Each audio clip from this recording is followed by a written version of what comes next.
తాజాగా ఏపీ ముఖ్యమంత్రి నారా చంద్రబాబు నాయుడు ఆదివాసీ మహిళలతో కలిసి సాంప్రదాయ నృత్యం చేశారు.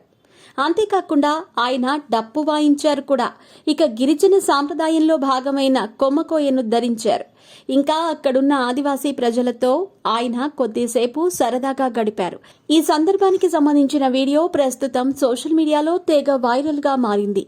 ఇక ఈ సందర్భానికి సంబంధించి పూర్తి వివరాల్లోకి వెళితే, ప్రపంచ ఆదివాసీ దినోత్సవం పురస్కరించుకుని విజయవాడలోని తుమ్మలపల్లి కళాక్షేత్రంలో ఆంధ్రప్రదేశ్ రాష్ట్ర ప్రభుత్వం తరపున వేడుకలని పెద్ద ఎత్తున నిర్వహించారు అధికారులు. ఈ కార్యక్రమంలో ముఖ్యమంత్రి చంద్రబాబు నాయుడు ముఖ్య అతిథిగా పాల్గొన్నారు. ఈ సమయంలో చంద్రబాబుకు ఆదివాసీ మహిళలు, ప్రభుత్వ అధికారులు ఘన స్వాగతం పలికారు. ఈ నేపథ్యంలో ఆదివాసీ మహిళలతో కలిసి చంద్రబాబు సాంప్రదాయ నృత్యం చేయగా అందుకు సంబంధించిన వీడియో వైరల్ అవుతోంది. ఆపై ఆయన డప్పు కూడా వాయించారు.